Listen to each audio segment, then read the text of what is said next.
Hey, good day to you. This is Todd. I am a regular dude walking in the Word. Today is Sunday, so we are getting into the book of Psalms today, like we do every Sunday. And today we're looking at Psalm 65, and it's entitled today, From Tiny Me to God's Great World.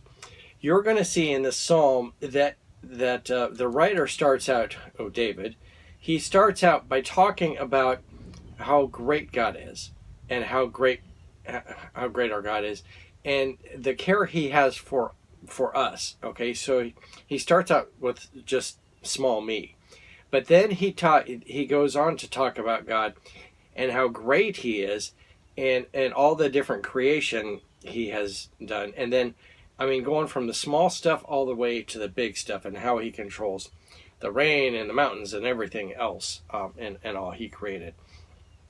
So I want us to see, just like David wrote here, how great our God is. He starts out with small me and cares about me. But then He's also so awesome that He controls all these great things, that there's no way I could even touch those things that he controls and that He created. Okay? So this is taken from Psalm 65. So let's read that today.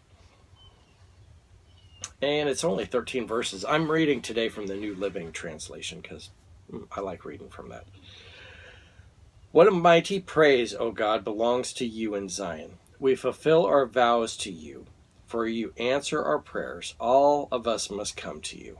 Okay, so he starts out by saying, hey, we're fulfilling our vows to you. They've made promises, and we're filling them because of how great you are. Though we are overwhelmed by our sin, you forgive them all. So that's the first thing, our sin. That I can't even forgive one of my sins. There's no way I can forgive one of my sins. But God has forgiven all my sins. So that's the first thing to start off. With just myself, He has forgiven my sins. Awesome thing. Just when you take that alone, that no one else can do that. All right.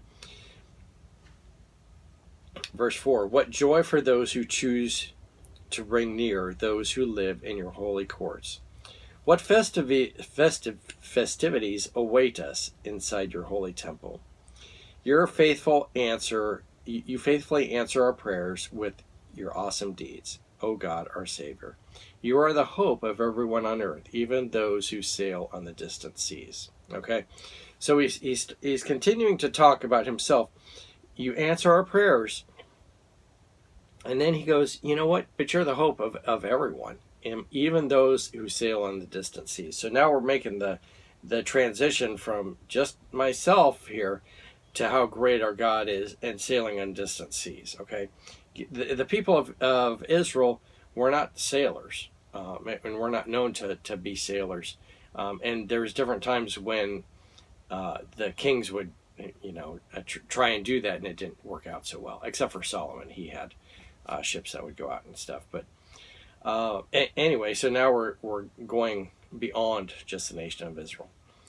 Verse 6, you formed the mountains by your power and armed yourself with a mighty strength. All right, now we're moving on to mountains. Okay, I can't even begin to make a mountain, but God has made the mountains. He quieted the raging oceans with their pounding waves and silenced the shouting of the nations. That's funny because there's like some tropical storms and stuff out in the Gulf right now, I believe, and out in the Atlantic. And can any of us stop that at all? Can any of us make some secret potion or concoction to stop those things? Not at all, okay? When a tropical storm or hurricane is coming, nothing can stop it. It's only God that can stop it, and He controls all that. Verse 8, those who live at the ends of the earth stand in awe of your wonders. From where the sun rises to where it sets, you inspire shouts of joy. You're going to find Christians, from where the sun sets to where it ends, where it rises to where it ends, sets. You'll find Christians all over the earth, and people that believe God all over the earth like that. You take care of the earth and water it, making it rich and fertile. The river of God has plenty of water. It provides a bountiful harvest of grain. For you have ordered it so, okay? A bountiful harvest of grain. You drench the plowed ground with rain, melting the clods and leveling the ridges. You soften the earth with showers and bless it with its abundant crops. You crown the year with a bountiful harvest. Even the hard pathways overflow with abundance. The grasslands of the wilderness become a lush pasture, and the hillsides blossom with joy. The meadows are clothed with flocks of sheep, and the valleys are carpeted with grain. They all shout and sing for joy. I like that one of those verses there where it says, you crown a year with a bountiful harvest. Even the hard pathways overflow with abundance. The writer of this, the footnotes of this Bible, which is, who it is, I forget, Warren Wiersbe. Warren Wiersbe wrote a note on this. Imagine you have the ruts where the wagons come through, because it's soft ground, and there's such a plentiful harvest that the wagons are overflowing, that it fills in those ruts with the harvest of the grain and so forth. Okay. Sometimes I'll be out riding bike, and as I'm riding bike,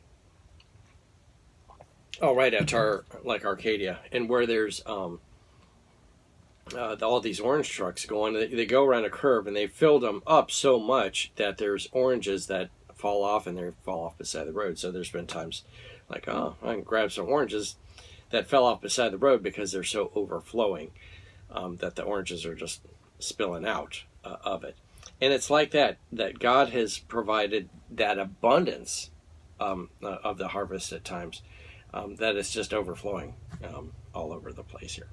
So again, how great our God is. Our God is so great. He cares for little me. Starts off in the psalm with just little me, and then he goes on, the writer goes on to explain how great our God is with every of these things he's done, even to how he controls the earth and waters it, and the rain, and providing the harvest and everything else. Awesome. So remember today how great our God is. Thanks for watching. I am a regular dude walking in the Word. I look forward to seeing you tomorrow as we continue our journey through Numbers, and then join me as we continue our journey through Psalms next Sunday. Lord's blessing. I'll see you then.